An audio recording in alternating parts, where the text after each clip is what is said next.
Hello guys, health issue की वजह से 2-3 दिन मैंने वीडियो अपलोड नहीं कर पाया। इसकी वजह से इशू होने की वजह से और मेरी कोशिश रहेगी कि मैं आपके सामने बराबर वीडियो लाता रहूँ।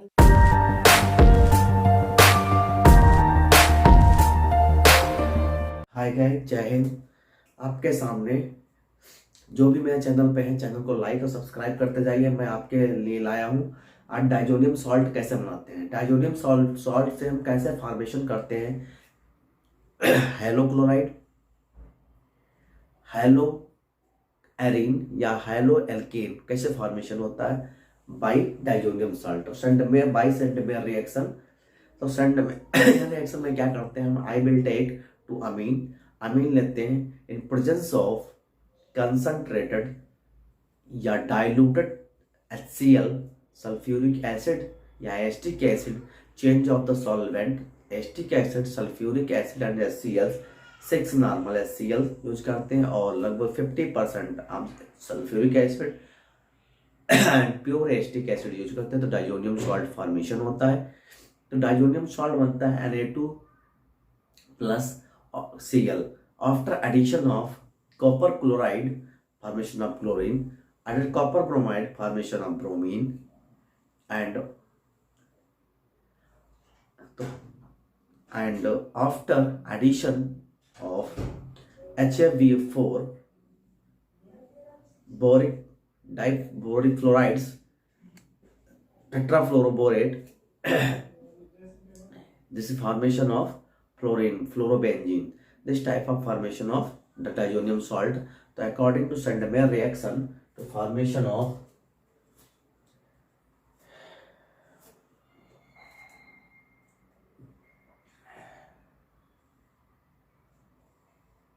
diazonium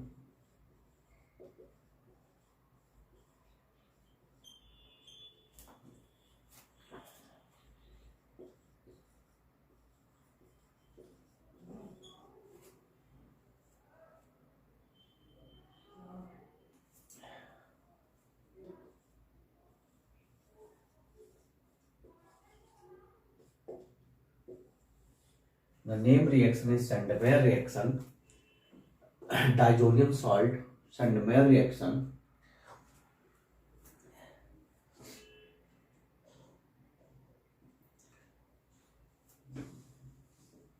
The first, I take 2 aniline compound.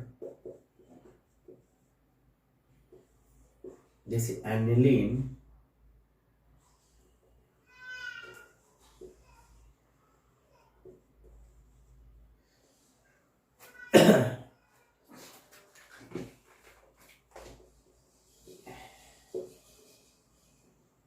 aniline 6 normal HCl and added sodium nitrite 0 to minus 10 degree, 0 to minus 10 degree, 0 to minus 10 degree. Addition of the formation of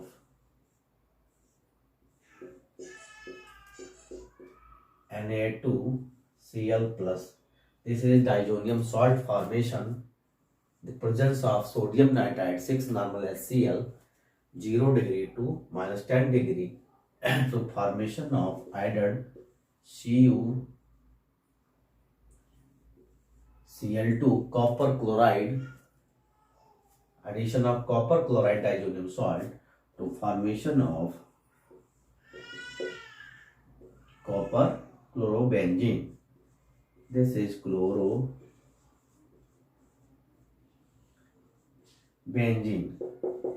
यदि इसी में हम ऐड कर देते हैं कॉपर ब्रोमाइड CuBr या CuBr2, this is formation of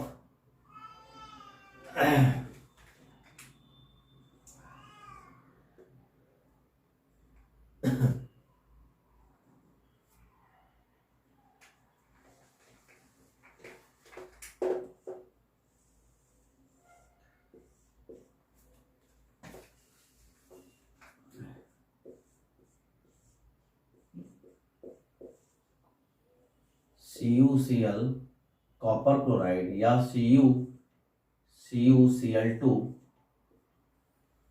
copper chloride या cuprous chloride and added second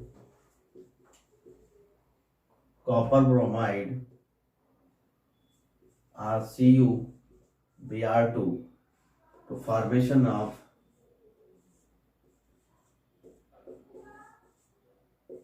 bromobenzene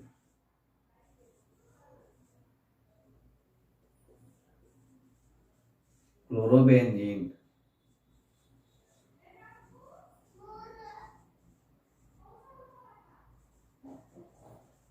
bromobenzene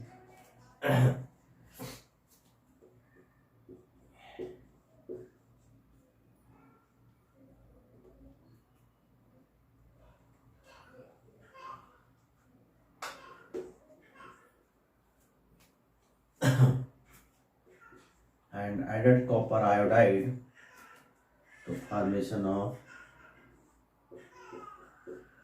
iodobenzene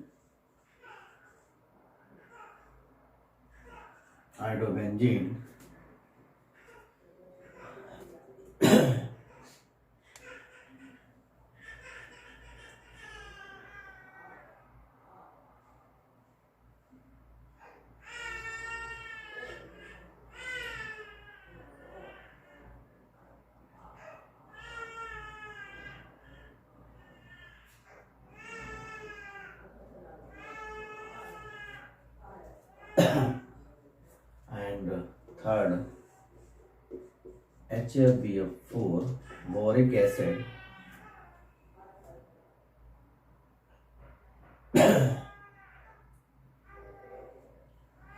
chloroboric acid to formation of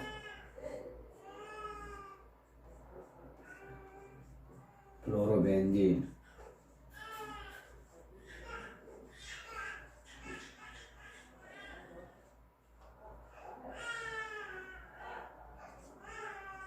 formation of fluorobenzene. This is boric acid, tetrafluoroboric acid, tetrafluoro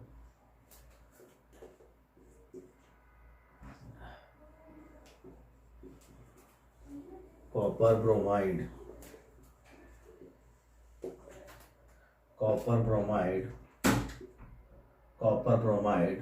this is a copper chloride, copper iodide,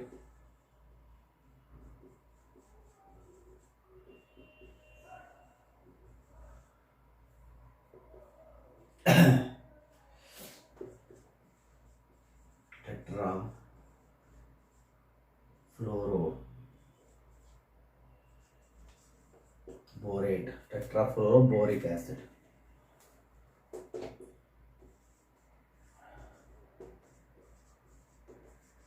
Tetrafluoroboric acid.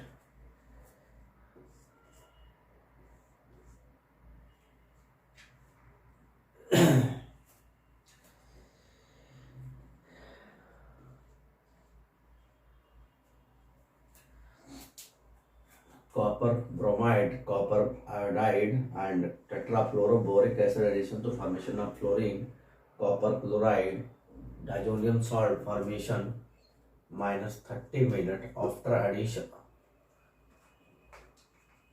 The reaction started from 30 minutes after addition of 30-minute formation of diazonium salt after addition of copper chloride to formation of this type of different type of product. Addition of copper chloride to chlorobenzene, diazonium salt after added of copper chloride to formation of chlorobenzene, added copper bromide to formation of bromobenzene, and addition copper iodide to iodobenzene, addition of tetrafluoroboric acid to formation of fluorobenzene. This is preparation of diazonium salt. The haloarine can be obtained from you can take the amine after addition of sodium nitrite and 6 normal HCl 0 degree to formation of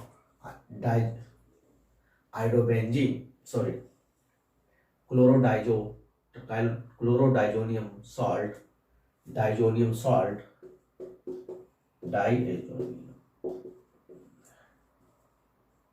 diazonium salt after addition of copper bromide, copper chloride and copper iodide. Different 3-4 type of product are formed in presence of diazonium Sandmeyer reaction according to Sandmeyer reaction.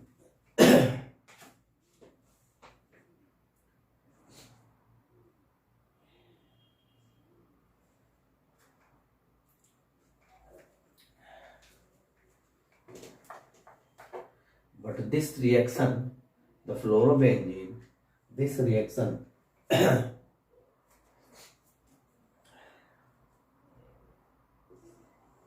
this reaction is named to Bell-Zeeman reaction. Bell-Zeeman reaction.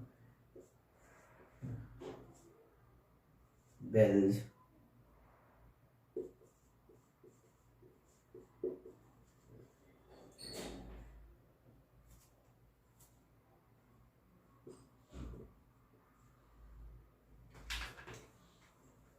This reaction is known Bell-Zeeman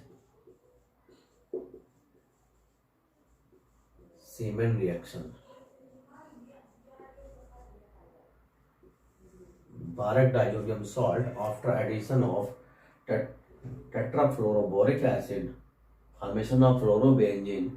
This is known as Bell-Zeeman reaction. Diazonium salt will react upon tetrafluoroborate to formation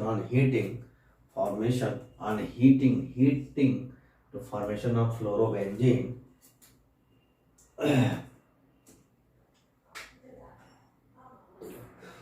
Formation of fluorobenzene.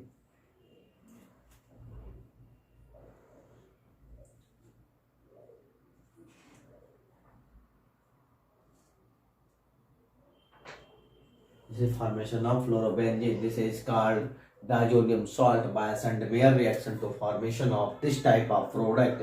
This reaction only name is Bell-Zeeman reaction. Tetrafluoroboric acid addition, आप जहां diazonium salt tetrafluoroboric acid add करेंगे, this reaction is known as Bell-Zeeman reaction. And next,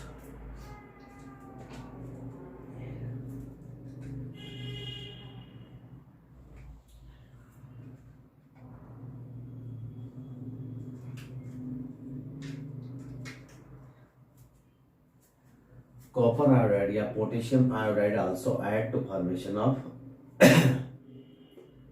this is iodobenzene. This reaction is known Bell-Zeeman reaction. The byproduct is formation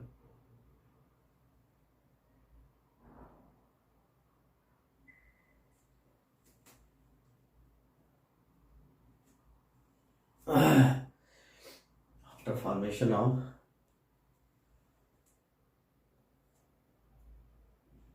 potassium chloride.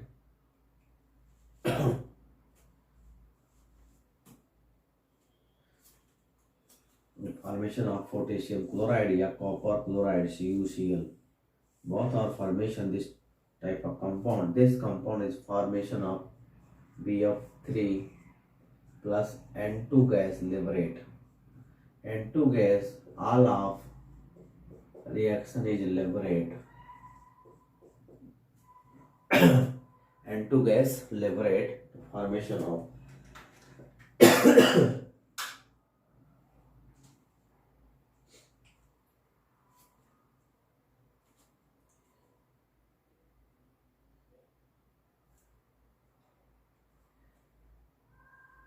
Halo alkane boiling point. Halo alkane का boiling point order यदि हम देखें halo alkane का, तो जैसे जैसे atomic size increase करेगा तो बॉइलिंग पॉइंट भी इंक्रीज करेगा. यदि एटॉमिक साइज हमारा एटॉमिक नंबर इंक्रीज करता है, मॉलिक्यूलर वेट इंक्रीज करता है कोई भी हैलाइड्स, तो हैलाइड्स हमारे कौन कौन से हैं? हमारे हैलाइड्स जो हैं फ्लोरोक्लोरो ब्रोमो आइडो का मॉलिक्यूलर वेट इंक्रीज करेगा तो उसका boiling point also will be increase. तो इस तरह हम उनका ऑर्डर देखते हैं. इसे आप कॉपी पे नोट कर लो. फिर देखिए जैसे हम ऑर्डर देखते हैं बॉइलिंग पॉइंट ऑर्डर, तो बॉइलिंग पॉइंट ऑर्डर कैसे इंक्रीज करता है. जैसे जैसे एटॉमिक वेट बढ़ेगा वैसे उसका बॉइलिंग पॉइंट इंक्रीज करेगा।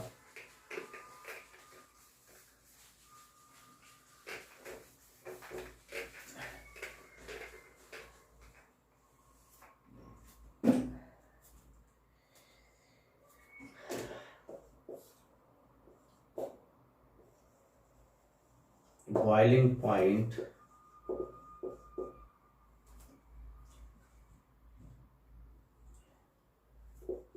पॉइंट दे बॉइलिंग पॉइंट। तो बॉइलिंग पॉइंट की अगर हम बात करते हैं तो हम लिखते हैं potassium or fluoro or chloro fluoro chloro bromo iodo. तो जैसे बॉइलिंग पॉइंट क्या होगा, जैसे जैसे बॉइलिंग जैसे एटॉमिक वेट बढ़ेगा तो इनका boiling point also will be increase. R मतलब alkyl group, any alkyl group, alkyl group, R means alkyl group, which is R is alkyl group, which is R is alkyl group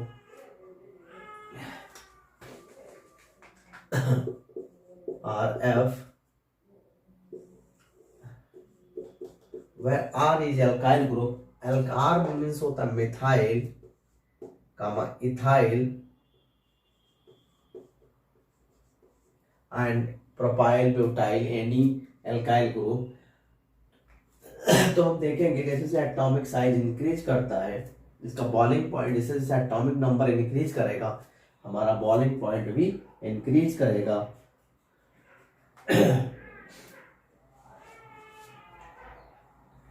तो boiling point increase करेगा, इसका हमारा boiling point हो जाएगा 194.6, इसका 248.8, 276.6, 315.4, 315.4। तो देखिए जैसे जैसे जैसे जैसे हाइलाइट्स का एटॉमिक वेट बढ़ रहा है तैसे जैसे वो उसी तरह इसका बॉइलिंग पॉइंट क्या हो रहा है, इंक्रीज कर रहा है। जब हम बॉइलिंग पॉइंट की बात करेंगे तो आर की जगह पे जब मिथाइल रख लेते हैं यहाँ पे, तो जैसे जैसे आर की जगह पर मिथाइल रख लेते हैं तो यहाँ मिथाइल के हिसाब से methyl fluoride, methyl chloride, methyl bromide और मिथाइल आयोडाइड। यदि मिथाइल आयोडाइड की बात करेंगे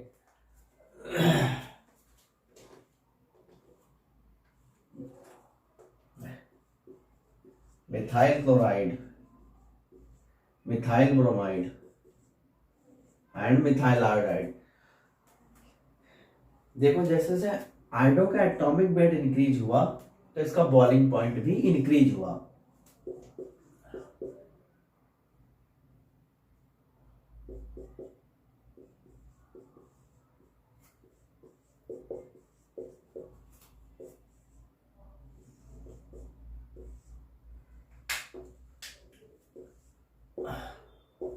और हमें बॉइलिंग पॉइंट की बात करें, यदि हम इथाइल ग्रुप लगाते हैं, इथाइल ग्रुप भी लगाते हैं, यदि केवल हम देखें कि हैलो एल्केन में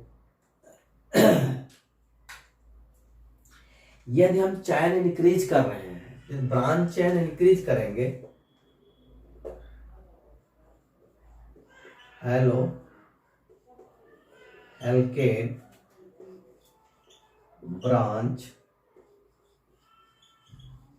चैन, यदि हैलो एल्केन की ब्रांच चैन की बात करें तो ब्रांच चैन हम इंक्रीज करते हैं तब भी हमारा बॉइलिंग पॉइंट जो है, तब भी हम बॉइलिंग पॉइंट की बात करेंगे तो बॉइलिंग पॉइंट ब्रांच चैन में methyl chloride, ethyl chloride, propyl chloride and butyl chloride, the increase of alkyl chain can be increase the boiling point, will be increase the boiling point. जैसे जैसे halo alkane की चैन increase करेगी, यदि हम देखें hello चैन halogen की चैन increase करेगी, वैसे वैसे ही इसका बॉइलिंग पॉइंट भी इंक्रीज करेगा. Methyl chloride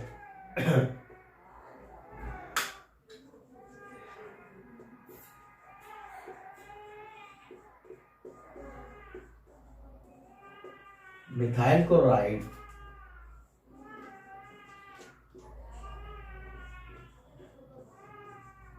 ethyl chloride, propyl chloride,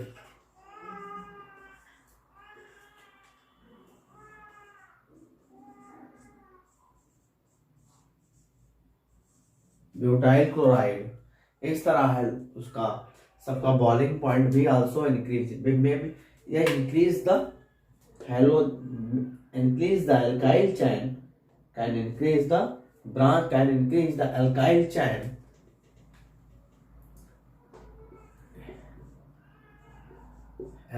chain या branch chain also increase the boiling point of the compound.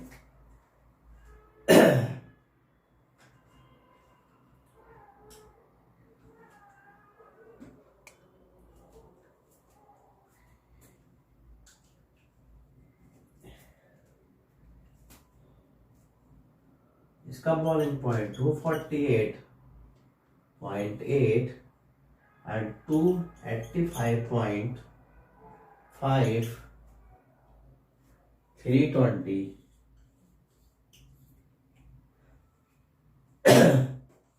351.5. You can see the increase the alkyl chain also increase the boiling point of this compound and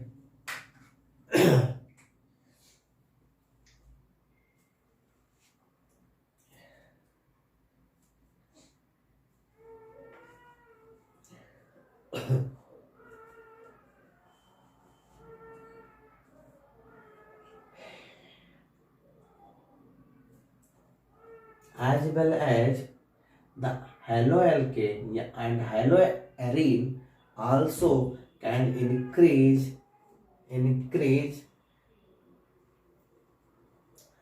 orthoparameter directing to make it will be increase the boiling point of this compound.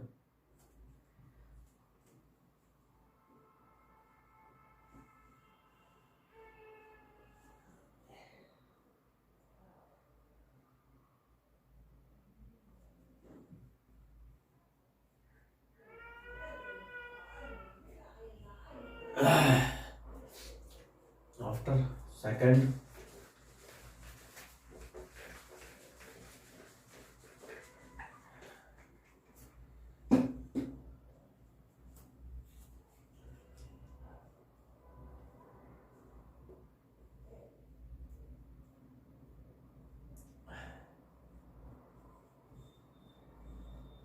n-butyl bromide,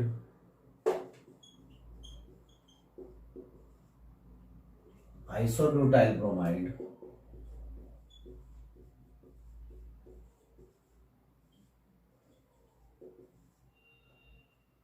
and third butyl bromide can also increase the boiling point. N-butyl bromide compare isobutyl and tert-butyl is more boiling point as compared to n-butyl bromide can also will be increased. Haloarine, iodobromochlorofluoro, orthometaphora directing. Haloalkane higher boiling point, therefore corresponding to alkane. Haloalkane are higher boiling point at these the corresponding to alkane. This is branch and increase can increase the boiling point.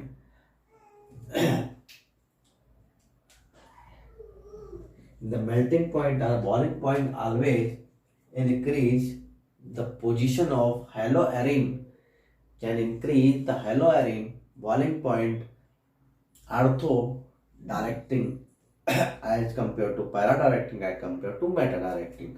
तो जो para directing होगा उसका हमारा high ball जो हमारा उसका हमारा melting point जो हमारा अगर मेल्टिंग पॉइंट की बात करें या बॉइलिंग पॉइंट की बात करें तो मेल्टिंग पॉइंट की बात करेंगे तो हमारा सबसे ज़्यादा पैरा का होगा, फिर मेटा का, फिर अर्थो का। यदि हम हेलो एल्केन की बात करें अर्थो para Meta directing halo alkane में हेलो एरिन, अब हम हेलो एरिन की बात करेंगे। हेलो एरिन, तो हेलो एरिन में क्लोरो अर्थो डायरेक्टिंग, इसे मेटा डायरेक्टिंग,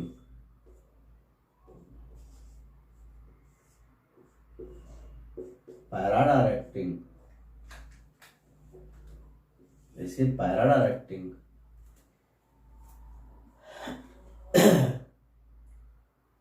तो बॉलिंग पॉइंट की यदि हम बात करेंगे तो अर्थो डायरेक्टिंग का बॉलिंग पॉइंट सबसे ज्यादा होता है, क्योंकि इसमें जो हमारा ड्राइविंग फोर्स होता है, फोर्स इंटरमॉलिक्यूलर फोर्स अट्रैक्शन और स्ट्रॉन्गर, इसमें इंटरमॉलिक्यूलर जो फोर्स अट्रैक्शन होगा वो स्ट्रॉन्गर होगा as compare to meta and para. Para में जो फोर्स अट्रैक्शन लगेगा वो मेटा के कंपेयर में हाई होगा, क्योंकि ये एक दूसरे के ऑर्थो पोजीशन पे है। तो force the intramolecular force attraction stronger, therefore greater energy required to breaking up para position isomer lattice. Para position को ब्रेक करने के लिए हमें हाई एनर्जी की रिक्वायर पड़ती है एज कंपेयर टू अर्थो एंड मेटा पोजीशन। तो इनका बॉलिंग पॉइंट देखते हैं। अर्थो पोजीशन का boiling point 443 kelvin, 453 kelvin, Meta 446 kelvin, 448 kelvin, 448 kelvin. तो इनके हमें दे बात करें तो सबसे ज्यादा जो हमारा बॉलिंग पॉइंट होगा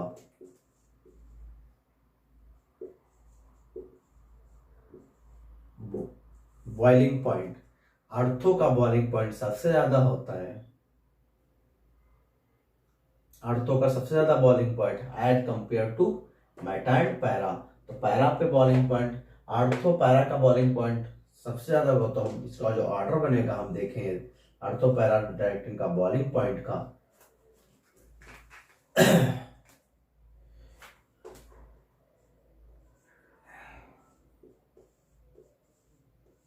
अर्थो का सबसे ज्यादा होगा boiling point as compare to para, para का उससे कम होगा, फिर मेटा का सबसे कम होगा boiling point as compare to अर्थ।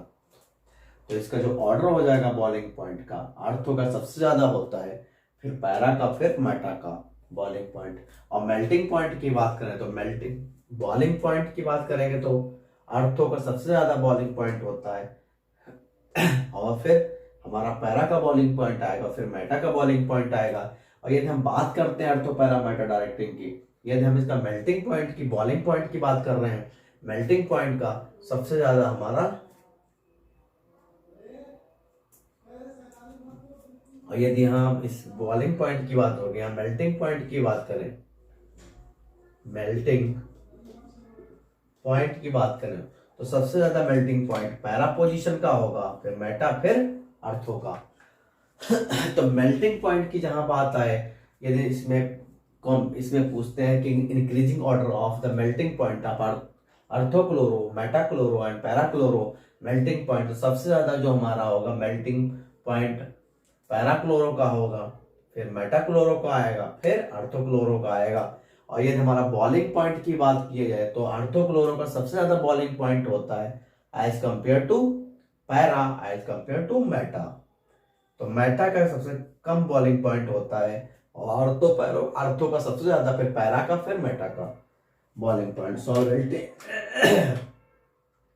जो इनके भी डाइपोल मोमेंट बनता है हैलोअल्केन के, डाइपोल मोमेंट की बात करते हैं, म्यू बराबर 2.0 से 2.155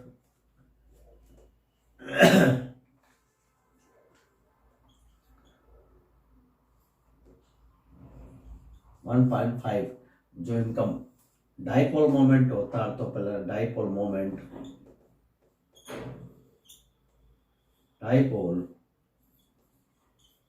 मोमेंट अर्थोक्लोरो, पैराक्लोरो एंड मेटाक्लोरो का, अर्थोक्लोरो, पैराक्लोरो, मेटाक्लोरो का बॉइलिंग पॉइंट जो डाइपोल मोमेंट होता है 2.05 से 2.15 डी के बीच में आता है। तो इस तरह हम इसका डाइपोल मोमेंट निकाल लेते हैं। और यदि हम इनकी डेंसिटी, अब हम बात करते हैं हैलोअल्केन में डेंसिटी की हम बात करेंगे। तो डेंसिटी जैसे जैसे क्लोरीन, जैसे मिथाइल क्लोराइड की डेंसिटी कम होगी as compare to dichloromethane, as compare to trichloromethane, as compare to tetrachloromethane. तो इनकी डेंसिटी की हम बात करें, बात करने वाले डेंसिटी की, तो डेंसिटी की बात करते हैं।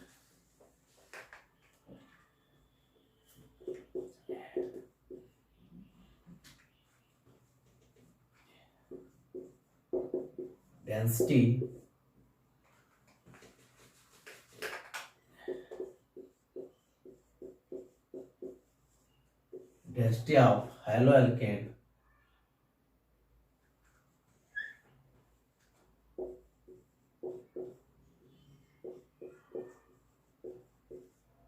डेंसिटी देखते हैं। हैलोअल्केन की डेंसिटी की बात करेंगे तो सबसे बात कम मिथाइल क्लोराइड, फिर क्या आएगा, इसके बाद आता है डाइक्लोरोमीथेन, फिर ट्राई CH3, फिर CCl4। तो डेंसिटी जैसे जैसे हाइड्रोजन इंक्रीज करेगा वैसे वैसे डेंसिटी भी उसकी इंक्रीज करेगी। जैसे जैसे मॉलिक्यूलर वेट इंक्रीज करता जाएगा वैसे वैसे उसकी डेंसिटी भी इंक्रीज करते जाएगी इन हैलोजनेटेड कंपाउंड में। यदि मिथाइल क्लोराइड की बात करें तो इसकी डेंसिटी कम होगी, मोनोक्लोरो है, जैसे methyl chloride, dichloromethane, trichloromethane, tetrachloromethane, this is name tetrafluoromethane, trichloromethane, dichloromethane and methyl chloride. So this is increase the halogen atom can be increase the molecular weight and can increase the density of these compound.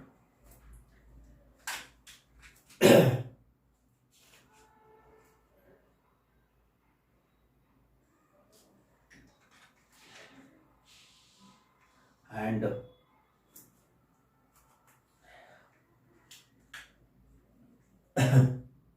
C3H7 chloro,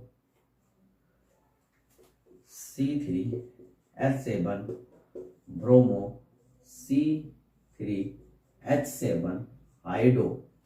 अब देखिए ये N propyl chloride, N butyl, N propyl bromide, N propyl iodide can also be increase the molecular weight, can be increase the density of the molecule। density मतलब जिसका molecular weight, जिसका wait ज्यादा होता है उसकी डेंसिटी हाई होती है। जैसे जैसे molecular weight इंक्रीज करेगा डेंसिटी भी इंक्रीज करेगी। इन केस ऑफ हैलोअरीन या हैलोअल्केन increase the molecular weight can be will increase the molecular weight will be increase the density of compound। तो मिथाइल क्लोराइड की डेंसिटी कम होगी as compare to propyl bromide as compare to propyl iodide. Propyl chloride की density कम होगी as compare to propyl bromide as compare to propyl iodide. This is density form.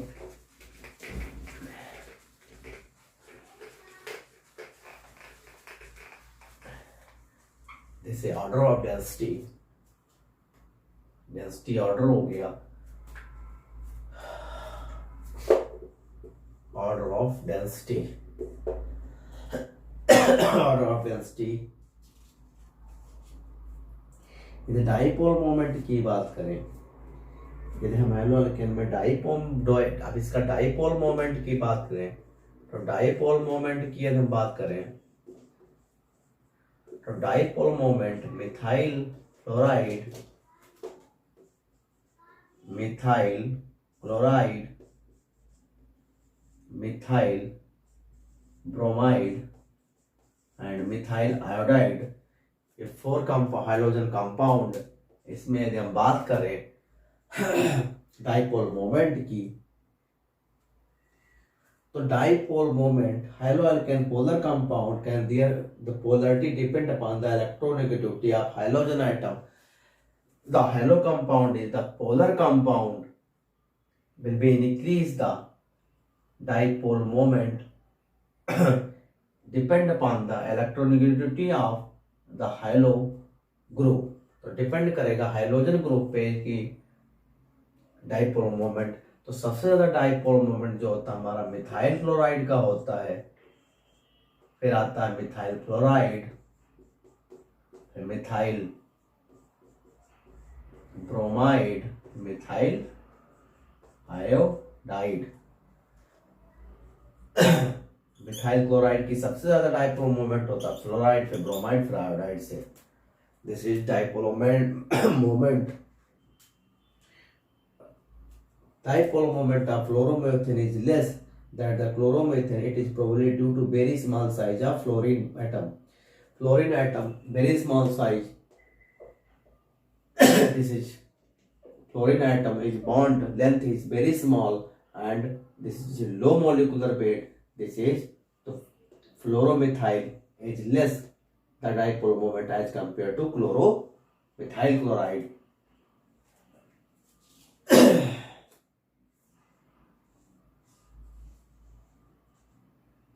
And also dipole moment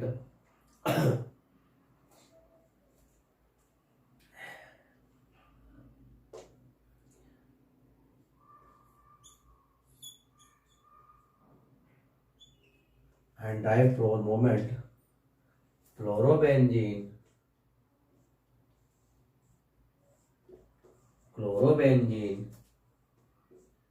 bromobenzene and iodobenzene. तो dipole moment की हम बात करेंगे chlorobenzene, fluorobenzene, तो chlorobenzene का सबसे ज्यादा होगा. फिर आयोडोबेंजीन, ब्रोमो और आयोडोबेंजीन. अब ब्रोमो आयोडोबेंजीन का इक्विवेलेंट होता है dipole moment, equivalent approximate bromo और iodo in the similar dipole moment as compare to fluoro and chloro. तो फ्लोरो का सबसे कम डाइपोल मोमेंट होगा, फिर क्लोरोबेंजीन का, फिर ब्रोमोबेंजीन का सबसे ज्यादा. फ्लोरोबेंजीन का सबसे कम होता है, फिर उससे ज्यादा क्लोरोबेंजीन का डाइपोल मोमेंट, फिर सबसे ज्यादा ब्रोमो और आयोडो का. Iodo and bromo is the approximate similar dipole moment.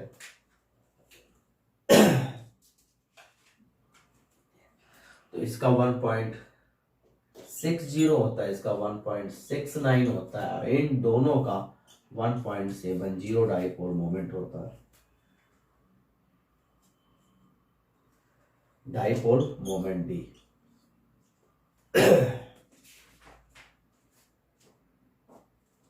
तो डाइपोल मोमेंट कैलकुलेशन करने के लिए हम फार्मूला यूज करते हैं. तो dipole moment, isomer dichlorobenzene, calculate the method resultant dipole moment. Dipole moment mu बराबर under root mu1 square plus mu2 square plus 2 mu1 mu2 cos theta. Dipole moment calculate करना है तो उसके लिए फार्मूला हम यूज करते हैं।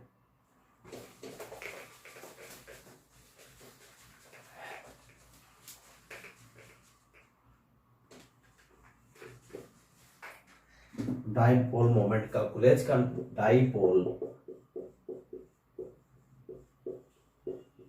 मोमेंट कैलकुलेट करने के लिए फार्मूला यूज करते हैं। म्यू बराबर डाइपोल मोमेंट को म्यू से डिनोट करते हैं under root mu one square plus mu two square plus 2 mu one mu two cos theta.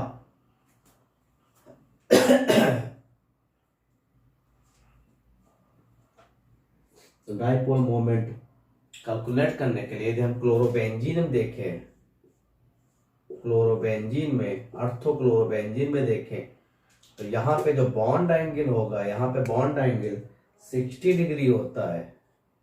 कितना बॉन्ड एंगल है? यदि हम अर्थोक्लोरोबेंजीन में बॉन्ड एंगल 60 डिग्री होता है और यदि मेटाक्लोरो की बात करें तो ये हमारा जो बॉन्ड एंगल होगा, ये हमारा बॉन्ड एंगल 120 डिग्री होगा।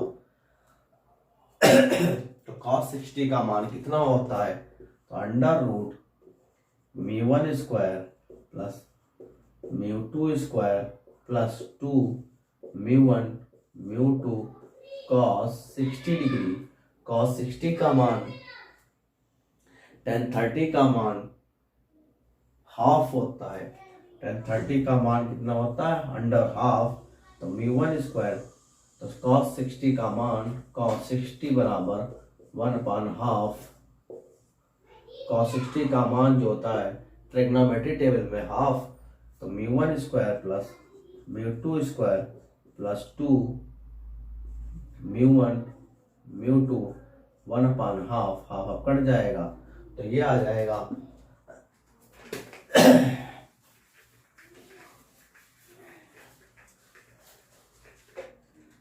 ये आपका आ जाएगा under root mu one square plus mu two square plus mu one mu two. अब म्यू1 म्यू2 क्या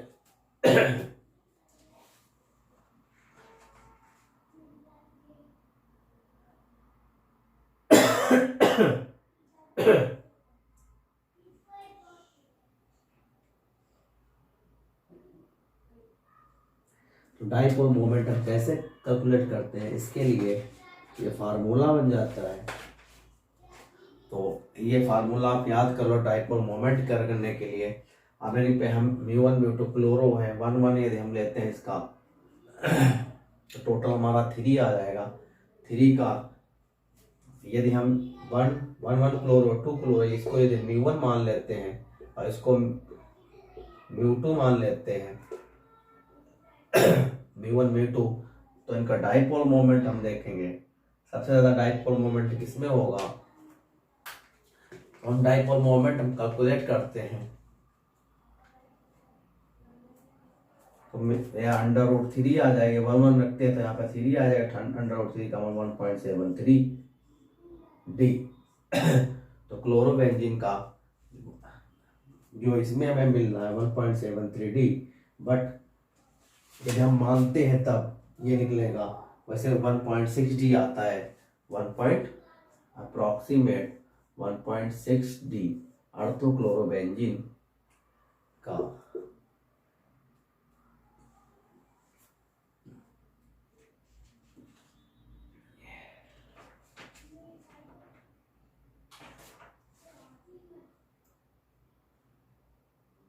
अर्थोक्लोरोबेंजीन का 2.54 डी